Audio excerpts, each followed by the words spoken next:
Hi everyone, welcome to Cam classes. आज की video में हम देखेंगे अपनी third colligative property that is depression in freezing point. Depression in freezing point समझने से पहले हम ये समझ लेते हैं कि फ्रीजिंग पॉइंट क्या होता है। फ्रीजिंग पॉइंट क्या होता है? फ्रीजिंग पॉइंट क्या है कि एक वो टेम्परेचर है जिसपे सॉलिड और लिक्विड का वेपर प्रेशर इक्वल हो जाए, उस पर्टिकुलर टेम्परेचर को बोलते हैं freezing point.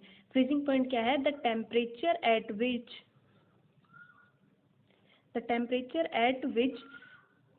vapor pressure of liquid state becomes equal to vapor pressure of solid state। एक ऐसा टेम्परेचर जिस पे लिक्विड और सॉलिड स्टेट का वेपर प्रेशर इक्वल हो जाए, उस पर्टिकुलर टेम्परेचर को बोलते हैं फ्रीजिंग पॉइंट। उस पर्टिकुलर टेम्परेचर पे हमारा लिक्विड है वो फ्रीज होना शुरू हो जाता है, तो उसे बोलते हैं फ्रीजिंग पॉइंट। तो ये देखा गया कि जब भी एक प्योर सोलवेंट ले एक तो, और एक उसमें हम एक नॉन वोलेटाइल सोल्यूट मिक्स करके सॉल्यूशन फॉर्म कर दे। कैसा solute? Non volatile. Non volatile solute क्या होता है? जो वेपर प्रेशर को कम कर देता है, प्योर सॉल्वेंट के वेपर प्रेशर को कम कर देता है जब भी उसमें कोई नॉन वोलेटाइल सोल्यूट मिक्स किया जाता है। तो ये देखा गया एक प्योर सॉल्वेंट हमारे पास एक सॉल्यूशन है जिसमें नॉन वोलेटाइल सोल्यूट है, तो जो फ्रीजिंग पॉइंट होता है वो प्योर सॉल्वेंट का ज़्यादा होता है। अगर किसी भी सॉल्वेंट में सोल्यूट मिक्स कर दिया गया हो, कैसा? नॉन वोलेटाइल सोल्यूट, तो उसका फ्रीजिंग पॉइंट कम हो जाता है। तो इसी चीज़ को बोलते हैं डिप्रेशन। डिप्रेशन मतलब कम होना, डिप्रेशन इन फ्रीजिंग पॉइंट। एक ग्राफ की हेल्प से समझने की कोशिश करते हैं। हमने एक ग्राफ लिया, एक्स एक्सिस पे ले रहे हैं हम टेम्परेचर, वाई एक्सिस पे वेपर प्रेशर। तो ये है, हमें ये पता है कि जैसे जैसे टेम्परेचर बढ़ता है वेपर प्रेशर हमारा इंक्रीज होता है। तो ये एक कर्व है जो रिप्रेजेंट कर रहा है vapour pressure of pure solvent. Pure solvent किस फॉर्म में? लिक्विड फॉर्म में। लिक्विड फॉर्म में प्योर सोलवेंट का वेपर प्रेशर।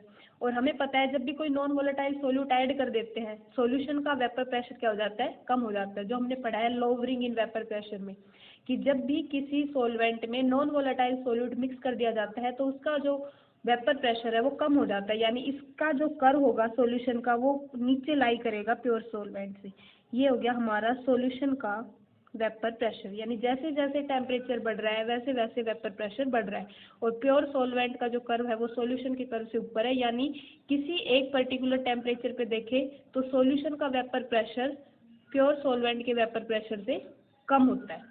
प्योर सॉल्वेंट के वेपर प्रेशर से कम होता है। किसी भी टेम्परेचर पे देख लो, इस पर्टिकुलर टेम्परेचर पे देखें तो यहाँ पे सॉल्यूशन का वेपर प्रेशर यहाँ लाई कर रहा है, लेकिन सॉल्वेंट का वेपर प्रेशर यहाँ लाई कर रहा है, यानी सॉल्वेंट का, प्योर सॉल्वेंट का ज़्यादा होता है, सॉल्यूशन का वेपर प्रेशर कम हो जाता है। और ये हम कर्व ले लेते हैं सॉलिड सॉल्वेंट का। सॉलिड सॉल्वेंट, जब सॉल्वेंट हमारा सॉलिड फॉर्म में कन्वर्ट हो जाएगा, जैसे जैसे टेम्परेचर कम करते जाएंगे वो लिक्विड है वो सॉलिड में कन्वर्ट होगा। तो सॉलिड सॉल्वेंट की जब वो सॉल्वेंट है वो सॉलिड फॉर्म में कन्वर्ट हो गया, तो उसका ये कर्व है कि टेम्परेचर कम हो रहा है तो वेपर प्रेशर कम हो रहा है। ये थोड़ा इसमें स्टीप कर्व होता है एज कम्पेयर टू लिक्विड। जो सॉलिड का कर्व थोड़ा सा स्टीप होता है, उसका जो स्लोप है वो ज़्यादा होता है। तो इस तरह से होता है ये। तो जैसे ही हम इसको प्योर सॉल्वेंट वाले कर्व को इससे मिलाएंगे, तो देखो ये क्या है? ये हमारा लिक्विड है, टेम्परेचर कम किया, वेपर प्रेशर कम होता गया, कम होता गया, कम होता गया। इस पर्टिकुलर पॉइंट पे सॉलिड दिखने लग जाता है, यानी लिक्विड है वो सॉलिड में कन्वर्ट होने लग जाता है। इस पर्टिकुलर टेम्परेचर पे हमारा लिक्विड है वो सॉलिड फॉर्म में कन्वर्ट होने लग जाता है, यानी ये है वो पर्टिकुलर टेम्परेचर जिस पे हमारा सॉल्वेंट का वेपर प्रेशर सॉलिड के वेपर प्रेशर के इक्वल हो जाता है। इस पे हमारे लिक्विड का मतलब जो लिक्विड सॉल्वेंट है उसका वेपर प्रेशर सॉलिड सॉल्वेंट के वेपर प्रेशर के इक्वल हो जाता है। तो ये पॉइंट है हमारा freezing point of pure solvent, जिसको हम TF नोट से रिप्रेजेंट कर रहे हैं। TF नोट है freezing point of pure solvent का फ्रीजिंग पॉइंट। अब सॉल्यूशन वाले का देखें तो सॉल्यूशन को सॉलिड फॉर्म में कन्वर्ट होने के लिए और कम टेम्परेचर करना पड़ेगा, तब जाके वो सॉल्यूशन है वो सॉलिड फॉर्म में कन्वर्ट होगा। यानी और ज़्यादा टेम्परेचर को हम कम करेंगे तब जाके वो सॉलिड फॉर्म में कन्वर्ट होगा, और इस पर्टिकुलर टेम्परेचर पे हमारा सॉल्यूशन है वो फ्रीज हो जाए, वो उसका फ्रीजिंग पॉइंट होगा, यानी फ्रीज होना स्टार्ट हो जाएगा इस पर्टिकुलर टेम्परेचर पे। तो जो TF है वो है फ्रीजिंग पॉइंट ऑफ सॉल्यूशन। कैसा सॉल्यूशन? जिसमें नॉन वोलेटाइल सोल्यूट ऐड किया गया है। तो क्या देखने में आया कि जो TF नॉट है वो ग्रेटर है TF से, यानी प्योर सॉल्वेंट का फ्रीजिंग पॉइंट बड़ा है, ग्रेटर है as compare to freezing point of solution. और इनके बीच के इस डिफरेंस को बोलते हैं depression in freezing point, represent करते हैं TF से, डेल्टा TF से। डेल्टा TF क्या है? हमारा डिफरेंस किसका? TF nought minus TF, which is known as depression in freezing point. Depression in freezing point का मतलब क्या है कि फ्रीजिंग पॉइंट का कम हो जाना as compare to pure solvent. Depression in freezing point यानी सॉल्यूशन को फ्रीज करने के लिए और कम टेम्परेचर करना पड़ेगा। जब भी उसमें एक नॉन वोलेटाइल सोल्यूट ऐड कर दिया जाता है तो उसका टेम्परेचर और कम करना पड़ेगा, तब जाके वो सॉलिड में कन्वर्ट होगा। Depression in freezing point. तो आई होप आपको ये ग्राफ से समझ आ गई होगी चीज़ें, डिप्रेशन इन फ्रीजिंग पॉइंट। अब हम इसकी मैथमेटिकल स्टडी की तरफ चलते हैं कि जो डेल्टा TF है वो किस पे डिपेंड करता है। डेल्टा TF ये डिप्रेशन इन फ्रीजिंग पॉइंट और elevation in boiling point approximately similar से, इनके न्यूमेरिकल भी सिमिलर है, इनके जो फॉर्मूलाज है वो भी लगभग सिमिलर से है। बस एक थोड़ी सी बात याद रखनी, उसमें है एलिवेशन, यानी उसमें प्योर सॉल्वेंट का कम है और सॉल्यूशन का बॉइलिंग पॉइंट ज़्यादा है, वो एलिवेशन इन बॉइलिंग पॉइंट है, ये है डिप्रेशन इन फ्रीजिंग पॉइंट। तो डिप्रेशन इन फ्रीजिंग पॉइंट है वो डायरेक्टली प्रोपोर्शनल होता है मोलैलिटी के, सॉल्यूशन की मोलैलिटी के डायरेक्टली प्रोपोर्शनल होता है। डायरेक्टली प्रोपोर्शनल के साइन को हटाने के लिए हम एक कांस्टेंट लगाते हैं KF, जो KF है उसको बोलते हैं molal depression constant. Molal depression constant या इसी को क्रायोस्कोपिक कांस्टेंट भी बोला जाता है, क्रायोस्कोपिक कांस्टेंट। ये हो गया हमारा KF। तो क्योंकि जो डिप्रेशन इन फ्रीजिंग पॉइंट है वो मोलैलिटी के डायरेक्टली प्रोपोर्शनल है। मोलैलिटी क्या होता है? मोलैलिटी होता है number of moles of solute, number of moles of solute divide by mass of solvent in kilogram, mass of solvent in kilogram. यानी मोलैलिटी किस पे डिपेंड करती है? Number of moles of solute पे। यानी हमारा डिप्रेशन इन फ्रीजिंग पॉइंट भी किस पे डिपेंड कर रहा है? अमाउंट ऑफ सोल्यूट पे। सोल्यूट के नेचर पे डिपेंड ना करके सोल्यूट की अमाउंट पे डिपेंड कर रहा है, इसलिए डिप्रेशन इन फ्रीजिंग पॉइंट एक कोलिगेटिव प्रॉपर्टी है। क्योंकि कोलिगेटिव प्रॉपर्टी क्या होती है हम देख चुके हैं। कोलिगेटिव प्रॉपर्टी वो प्रॉपर्टीज होती है किसी भी सॉल्यूशन की जो अमाउंट ऑफ सोल्यूट पे डिपेंड करती है एंड नेचर ऑफ सोल्यूट पे डिपेंड नहीं करती। तो यहाँ से हम कह सकते हैं कि जो हमारे डिप्रेशन इन फ्रीजिंग पॉइंट है वो एक कोलिगेटिव प्रॉपर्टी है। अब हम KF के बारे में थोड़ा देख लेते हैं। देखो डेल्टा TF है KFM। अगर हम मोलैलिटी की वैल्यू 1 ले लें, 1 मोल पर किलोग्राम, तो डेल्टा TF है वो इक्वल हो जाता है KF के। यानी हम कह सकते हैं मोलल, अगर इसकी हमें डेफिनेशन लिखनी हो तो मोलल डिप्रेशन कांस्टेंट यानी KF, molal depression constant is equal to depression in freezing point is equal to depression in freezing point when कब? when molality of solution is 1, when molality of solution is unity, molality of solution is unity। तो उस case में molar depression constant हमारा equal हो जाता है depression in freezing point के। अगर इसकी यूनिट की बात करें तो यूनिट भी हम ऐसे निकाल सकते हैं, हम यहाँ से ये लिख सकते हैं कि जो हमारा KF होगा वो होगा delta TF by M, molality नीचे चला जाएगा डिनोमिनेटर में। तो डेल्टा TF किस में होता है? केल्विन में। मोलैलिटी होती है किलोग्राम पर मोल पर किलोग्राम में, तो ये ऊपर जाएगा तो इसकी यूनिट बन जाएगी केल्विन किलोग्राम पर मोल। जैसी प्रीवियस वीडियो में हमने उसकी देखी थी मोलर एलिवेशन कांस्टेंट की, वैसे ही मोलर डिप्रेशन कांस्टेंट की भी सेम वही यूनिट है, केल्विन किलोग्राम पर मोल। अब है कि हम जो KF है इसकी वैल्यू अगर हमें नहीं गिवन हो और हमें latent heat of fusion given हो तो वो KF की वैल्यू कैसे कैलकुलेट कर सकते हैं। नेक्स्ट हम देखेंगे, हमारे टॉपिक का नाम है calculation of KF, calculation of molar depression constant that is KF from latent heat of fusion, from latent heat of fusion. तो ये जो रिलेशन है वो होता है KF is equal to R TF nought square by 1000 LF, where जो LF है ये है हमारा latent heat of fusion, latent heat of fusion पर ग्राम ऑफ सोलवेंट, यानी 1 ग्राम ऑफ सोलवेंट को, पर gram of solvent, 1 gram of solvent को फ्रीज करने के लिए कितनी अमाउंट ऑफ हीट रिक्वायर्ड है, वो होती है लेटेंट हीट ऑफ फ्यूजन पर gram of solvent. TF note है freezing point of pure solvent, pure solvent का फ्रीजिंग पॉइंट।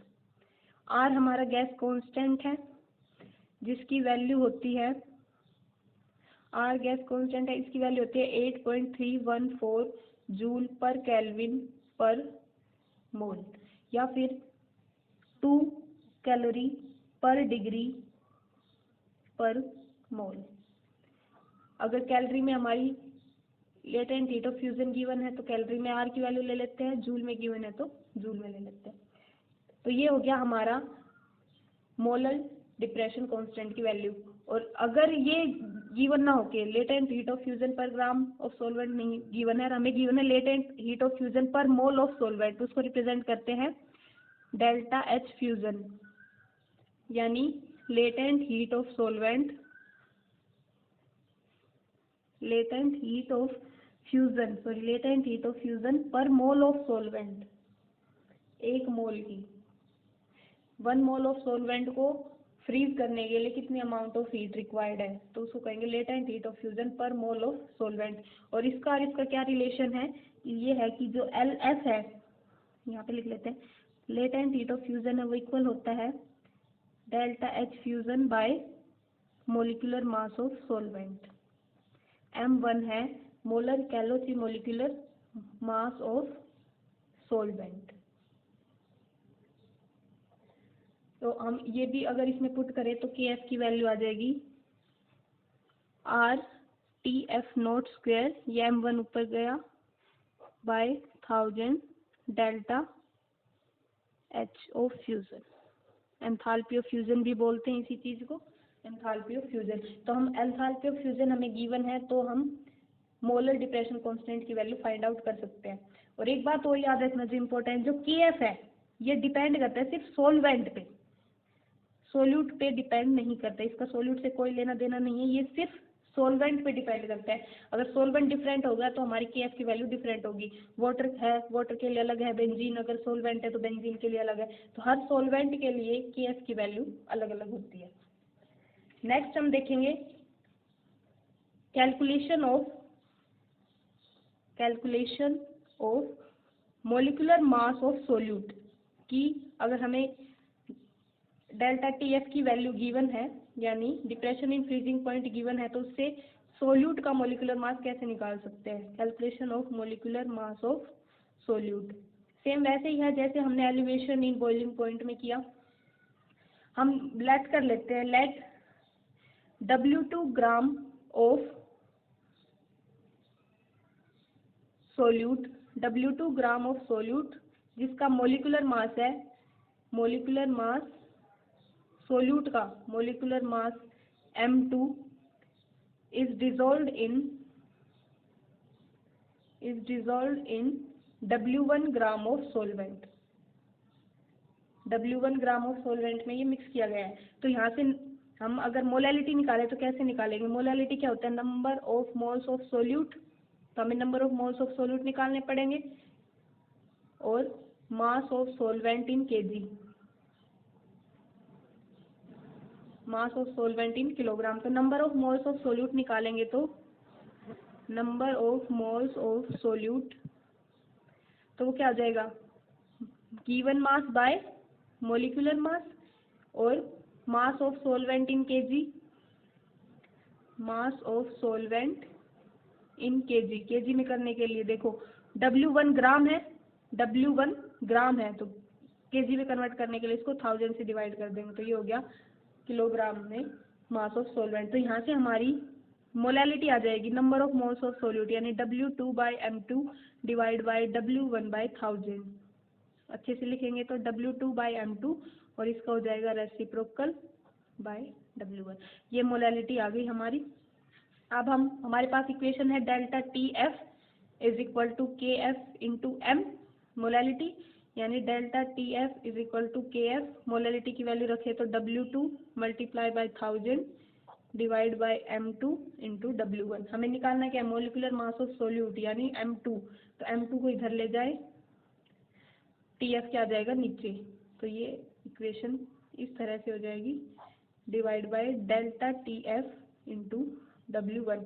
अगर इन हमारे पास ये 5 चीजें, इनमें से कोई भी 4 गिवन है तो हम 5th वन फाइंड आउट कर सकते हैं बाय यूजिंग दिस फॉर्मूला। तो ये हो गया molecular mass of solute from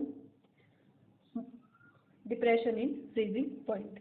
अब एक चीज और देख लेते हैं, जो डिप्रेशन फ्रीजिंग पॉइंट है इसकी कुछ एप्लीकेशंस है, applications of depression in freezing point, applications of depression in freezing point. क्या एप्लीकेशन है, जो सबसे पहली है, फर्स्ट वन एप्लीकेशन है वो है in making antifreeze solution, in making antifreeze solution. Antifreeze क्या होता है, कोई भी ऐसी चीज जो एक पर्टिकुलर चीज को फ्रीज होने से रोके, प्रिवेंट करे, इसलिए उसको एंटी फ्रीज बोलते हैं। देखो जो कार्स होती है, कार्स में जो रेडिएटर होता है, रेडिएटर होता है full of water, radiator water होता है उसमें, लेकिन अगर उन कार को किसी ऐसे टेम्परेचर पे हम रन कर रहे हैं जो वाटर के फ्रीजिंग पॉइंट से कम है, यानी वाटर का फ्रीजिंग पॉइंट क्या होता है 0 डिग्री सेल्सियस या 273.15 केल्विन, केल्विन में लिखे डिग्री सेल्सियस में, तो ये होता है हमारा फ्रीजिंग पॉइंट ऑफ वाटर। लेकिन अगर हम अपनी कार को रन कर रहे हैं at a temperature below this temperature, इस टेम्परेचर से बिलो, यानी तो उसमें केस में तो क्या होगा, जो वाटर है वो फ्रीज हो जाएगा, हमारा वाटर फ्रीज हो जाएगा तो हमारी कार नहीं चल पाएगी।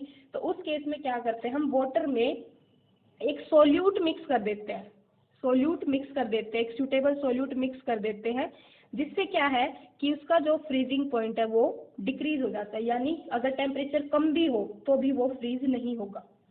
ठीक है, तो ऐसा कोई चीज डालते हैं जिससे उसका फ्रीजिंग पॉइंट ओवरऑल डिक्रीज हो जाता है, और उसकी वजह से वो हमारा जो रेडिएटर में वाटर है वो फ्रीज नहीं हो पाता और गाड़ी है वो अच्छे से चल सकती है। तो एक सोल्यूट ऐड किया जाता है, उस सोल्यूट को बोलते हैं एंटी फ्रीज, क्योंकि वो फ्रीज होने से प्रिवेंट कर रहा है, तो इसलिए इसको एंटी फ्रीज बोलते हैं। जो डालते हैं वो मेनली होता है ethyl glycol, ethyl glycol add करते हैं, ethyl glycol, glycol, ethyl glycol का फॉर्मूला है CH2 और 2OH एट बोथ कार्बन्स, तो यह है इथाइल ग्लाइकोल। तो इथाइल ग्लाइकोल अगर वाटर में ऐड कर दे तो उसका जो फ्रीजिंग पॉइंट है वो कम हो जाता है, यानी वाटर 0 डिग्री सेल्सियस पे फ्रीज नहीं होगा, हम उसका जो फ्रीजिंग पॉइंट है वो इससे भी कम हो जाता है। तो ये एक इसका एप्लीकेशन है कि depression in freezing point in making antifreeze. Second one है in melting of ice on road, वो जगह जहाँ पे जो टेम्परेचर वो बहुत ज़्यादा माइनस में चला जाता है, बहुत ज़्यादा कम हो जाता है और रोड पे आइस फ्रीज होना शुरू हो जाती है, तो उस आइस को मेल्ट करने के लिए हम कुछ ऐसी चीज़ डालते हैं जिससे वो मतलब टेम्परेचर है वो मेल्ट हो, जो पर्टिकुलर हमारे जो भी आइस है वो मेल्ट हो जाती है। तो इसमें हम लेते हैं कि अगर हम उस आइस पे, जो अगर रोड पे आइस आ जाए तो उस पर अगर हम सॉल्ट, कॉमन सॉल्ट जैसे अगर NaCl या कैल्शियम क्लोराइड, ये अगर उस पर स्कैटर कर दें स्कैटर्ड ऑन आइस, आइस पे स्कैटर कर दे तो क्या हो जाता है कि जो फ्रीजिंग पॉइंट होगा वो डिक्रीज हो जाता है, डिप्रेशन इन फ्रीजिंग पॉइंट, यानी जो NaCl प्लस आइस का मिक्सचर है इसका जो फ्रीजिंग पॉइंट है वो हो जाता है -21 डिग्री सेल्सियस। अगर टेम्परेचर इतना कम होगा तब जाके वो फ्रीज होगी हमारी आइस, अदरवाइज वो रोड पे आइस फ्रीज नहीं होगी। ऐसे ही अगर कैल्शियम क्लोराइड प्लस आइस में ये स्कैटर कर दे तो जो फ्रीजिंग पॉइंट है वो -55 डिग्री सेल्सियस तक चला जाता है, यानी टेम्परेचर को बहुत ही ज़्यादा कम होना पड़ेगा तब जाके वो चीज़ फ्रीज होगी। तो क्या है कि ये ओवरऑल इन्होंने क्या किया कि उसके फ्रीजिंग पॉइंट को डिप्रेस कर दिया, उसके फ्रीजिंग पॉइंट को कम कर दिया। तो इसलिए जो हमारी आइस है वो रोड पे फ्रीज नहीं होगी, एज इट कीप्स मेल्टिंग, वो मेल्ट होती रहेगी। अगर बर्फ गिर भी रही है तो वो मेल्ट होती रहेगी अगर उस पर NaCl या कैल्शियम क्लोराइड को स्कैटर कर दिया जाए तो ये कुछ एग्जाम्पल है डिप्रेशन इन फ्रीजिंग पॉइंट के। अब हम आगे करते हैं, जो हमने जो भी इक्वेशन पढ़ी है आज उनके बेसिस पे न्यूमेरिकल सोल्व करते हैं। NCERT के न्यूमेरिकल्स है। तो जो न्यूमेरिकल नंबर 1 है वो है calculate mass of ascorbic acid, ये उसका मोलिकुलर फॉर्मूला गिवन है। To be dissolve in 75 gram of acetic acid, यानी सोलवेंट हमारा एसिटिक एसिड है। To lower its melting point by 1.5 degree Celsius, यानी डेल्टा TF की वैल्यू गिवन है, KF की वैल्यू गिवन है। तो इसका मास निकालना है कि कितना मास इसमें डिजोल्व करे, कितना मास डिजोल्व करे। तो पहले एक बार हम जो एस्कॉर्बिक एसिड है उसका मोलिकुलर फॉर्मूला निकाल लेते हैं। मोलिकुलर फॉर्मूला क्या होगा, 6 कार्बन 1 का 12 plus 8 hydrogen plus 6 into 1 oxygen का 16 प्लस 8 प्लस ये हो जाएगा 80 प्लस दिस, तो 176 ग्राम पर मोल, 176 ग्राम पर मोल, ये हमारा हो गया molecular mass of solute, molecular mass of solute आ गया। अब हमें निकाल, ये मतलब क्या है हमारा M2 की वैल्यू है मोलिकुलर मास ऑफ सोल्यूट 176 ग्राम पर मोल। W2 हमें निकालना है कि कितना सोल्यूट ऐड करें, किसमें, W1 की गिवन है 75 ग्राम, 75 ग्राम यानी 75/1000 किलोग्राम, यानी 0.075 किलोग्राम, ये हो गया हमारा। तो सॉरी, KF की वैल्यू गिवन है, KF के 3.9 केल्विन किलोग्राम पर मोल, और डेल्टा TF भी गिवन है 1.5 डिग्री सेल्सियस। तो अब आप ये डाउट में मत रहना कि डिग्री सेल्सियस इसको केल्विन में कन्वर्ट करेंगे, इसमें 273 ऐड करेंगे, ऐसे नहीं है, क्योंकि ये डेल्टा TF गिवन है। डेल्टा TF का मतलब है कि वो डिग्री सेल्सियस में हो चाहे वो केल्विन में, उसकी वैल्यू इतनी आएगी। यानी कि इसका क्या मतलब है कि इसमें जो TF नोट है और जो TF है उन दोनों को डिग्री सेल्सियस में लिया गया है, तब उनका डिफरेंस इतना है। तो उसी चीज़ को हम इसमें भी 273, इसमें भी 273 ऐड कर दे, यानी इसको भी केल्विन में कन्वर्ट कर दे, इसको भी केल्विन, तो भी जो डिफरेंस है वो यही आएगा। तो इसको हम 1.5 केल्विन भी लिख सकते हैं। तो मतलब डिफरेंस है वो 1.5 है, चाहे वो डिग्री सेल्सियस में हो चाहे वो केल्विन में हो। तो डेल्टा TF यहाँ पे 1.5 है। मोलालिटी निकाल लेते हैं। मोलालिटी होगा number of moles of solute, यानी W2/M2 डिवाइड बाय W1/1000, यही होगा। तो ये हमारा W2 हमें निकालना है, M2 है 176 ग्राम पर मोल, और ये हो जाएगा 1000/W1 क्या 75 ग्राम, ये हो गया हमारा मोलालिटी की वैल्यू। तो अब फॉर्मूला में पुट करेंगे, डेल्टा TF होगा KF इंटू मोलालिटी, TF है 1.5 केल्विन, KF की वैल्यू 3.9 केल्विन किलोग्राम पर मोल, और मोलालिटी की वैल्यू है W2 इंटू 1000/176 इंटू 75। हमें W2 की वैल्यू निकालनी है, ये निकालना है ना कितना मास उसमें डिजोल्व किया जाए। तो W2 है, ये सब चीज़ उधर चल जाएगी, 1.5 मल्टीप्लाई 176 मल्टीप्लाई 75, 3.9 एंड 1000 है वो नीचे आ जाएगा, और ये हो जाएगा W2। जब इसको सॉल्व करेंगे तो W2 की वैल्यू आएगी हमारी 5.076 ग्राम, यानी इतना सोल्यूट, इतना एस्कॉर्बिक एसिड हम डिजोल्व करेंगे 75 ग्राम ऑफ एसिड में, एसिटिक एसिड में, ताकि जो मेल्टिंग पॉइंट है वो इतना कम हो जाए। सॉरी। तो ये हो गया हमारा फर्स्ट न्यूमेरिकल NCERT का। अब हम सेकंड न्यूमेरिकल की ओर चलते हैं। सेकंड न्यूमेरिकल थोड़ा सा वो है, हमें एक बार समझना पड़ेगा अच्छे से। ये कह रहा है a 5% solution by mass of cane sugar. तो केन शुगर में कंफ्यूज नहीं होना, ये सुक्रोज ही है। केन शुगर सुक्रोज ही होता है, जिसका फॉर्मूला होता है C12H22O11 इन वाटर। ये वाटर में इसका सॉल्यूशन बनाया गया है, हैज फ्रीजिंग पॉइंट 271 केल्विन। तो हमें गिवन है C12H22O11 5% सॉल्यूशन बाय मास। इसका क्या मतलब है? 5% सॉल्यूशन बाय मास, इसका मतलब है कि 5 ग्राम ऑफ सोल्यूट यानी 5 gram of C12H22O11 in 100 gram of solution. ये मतलब इसका, ठीक है। 5 ग्राम ऑफ सॉल्यूशन बाय मास का यानी 100 ग्राम ऑफ सॉल्यूशन में 5 ग्राम सोल्यूट है। इसका जो मोलिकुलर मास है अगर वो कैलकुलेट करें तो आता है 342 ग्राम पर मोल। सॉरी, यहाँ पे नंबर ऑफ मोल्स निकाल लेंगे हम। नंबर ऑफ मोल्स ऑफ इसके सुक्रोज के, गिवन मास यानी 5 ग्राम, मोलिकुलर मास या 0.0146 मोल्स। अब हमें इसका TF गिवन है, यानी जो इसका टेम्परेचर है, सॉल्यूशन का टेम्परेचर है फ्रीजिंग पॉइंट, वो है 271 केल्विन। इतनी चीज गिवन है। और ये भी कह रहा है कि कैलकुलेट करना freezing point of 5% glucose. Glucose का फाइंड करो इन वाटर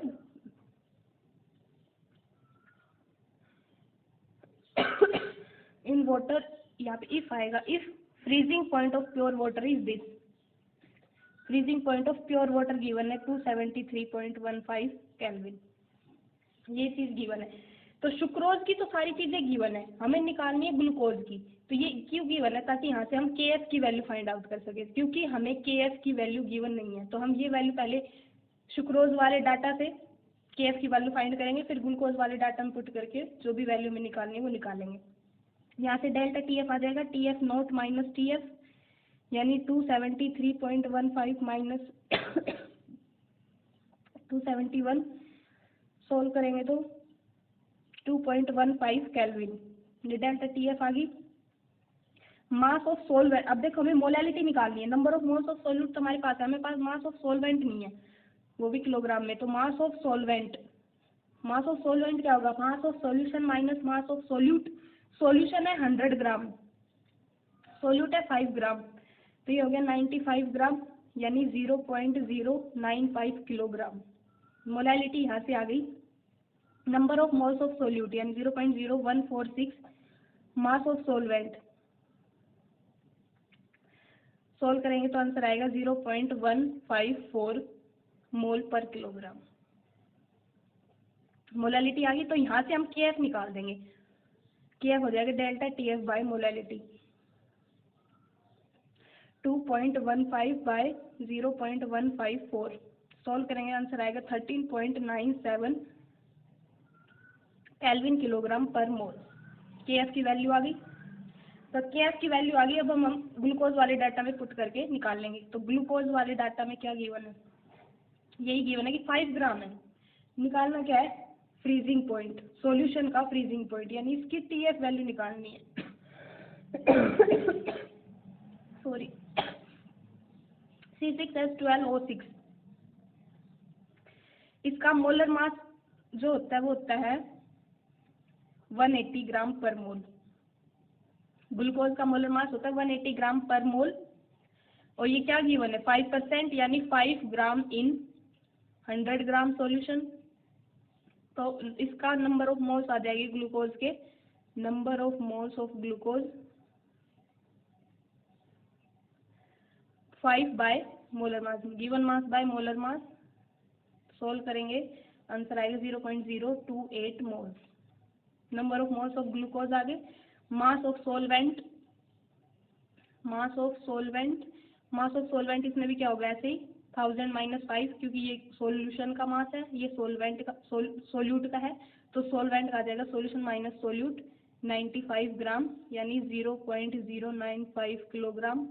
यहाँ से मोलालिटी आ गई, number of moles of glucose 0.028 bye mass of solvent यानी 0.095। सोल्व करेंगे तो आंसर आएगा 0.29 मोल पर किलोग्राम। मोलारिटी आ गई। KF की वैल्यू यही होगी क्योंकि सोल्यूट तो सेम है ना, सॉरी सोलवेंट तो सेम है ना, वाटर ही है, तो वाटर का तो ये जो KF है ये सोलवेंट पे डिपेंड करता है, सोल्यूट का कोई फर्क नहीं, चाहिए सुक्रोज लो चाहे ग्लूकोज लो। तो यहाँ से KF की वैल्यू यही आ जाएगी 13.97 केल्विन किलोग्राम पर मोल। तो हमारा TF निकाल लेंगे हम यहाँ से, डेल्टा TF क्या हो जाएगा KF इंटू M। KF है 13.97 मल्टीप्लाई M है 0.29, इसको सॉल्व करेंगे तो आंसर आएगा 4.08 केल्विन। डेल्टा TF आ गया। डेल्टा TF का मतलब क्या है, TF minus TF nought, sorry TF nought minus TF is equal to 4.08। तो TF नोट तो गिवन है हमें, वाटर ही है ना, वाटर ही है, तो TF नोट की वैल्यू तो क्या है हमारी यही 273.15। तो यहाँ पे 273.15 रखेंगे तो TF निकल आ जाएगा। तो यहाँ पे 273.15 वैल्यू रख के हम TF की वैल्यू फाइंड कर लेंगे। तो इसका आंसर आएगा TF 269.07 केल्विन। तो हमें यही निकालना था, freezing point of 5% of glucose in water. तो सॉल्यूशन का 5% ऑफ ग्लूकोज इन वाटर, तो इसका फ्रीजिंग पॉइंट आ गया 269.07। तो हमें ये सुक्रोज इसीलिए गिवन था कि हम यहाँ से KF निकाल सके, फिर KF से हम इस वैल्यू में पुट करेंगे तो मोलालिटी को हम यहाँ से निकाल लेंगे, जो भी चीज़ें हमें गिवन है, डेल्टा TF निकालेंगे, फिर डेल्टा TF से हम TF यानी freezing point of solution find out कर लेंगे। तो ये हो गया हमारी numerical on the basis of depression in freezing point. अब आपके लिए है एक न्यूमेरिकल जो आपने सोल्व करना है, इसका आंसर कमेंट बॉक्स में कमेंट करना है। तो सॉल्यूशन जो क्वेश्चन है वो कुछ इस तरह से है, 45 gram of ethylene glycol, ethylene glycol का फॉर्मूला क्या आता है, CH2 और 2 OH ऑन बोथ कार्बन। ये इथाइलिन ग्लाइकोल है। It is mixed with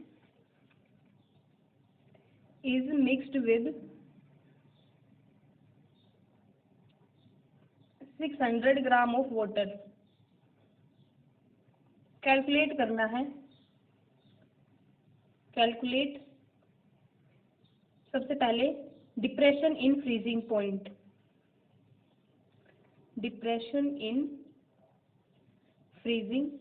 point, second जो चीज फाइंड करनी है वो फाइंड करनी है फ्रीजिंग पॉइंट ऑफ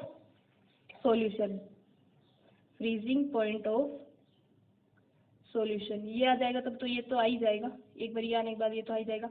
और जो KF है वाटर का वो गिवन है, KF गिवन है 1.86 केल्विन किलोग्राम पर। तो ये क्वेश्चन आपने सोल्व करना है और इसका जो भी आंसर हो कमेंट बॉक्स में कमेंट करना है। अगर वीडियो अच्छी लगी तो एक लाइक कर दीजिए, चैनल को सब्सक्राइब कर दीजिए। Thank you so much for watching.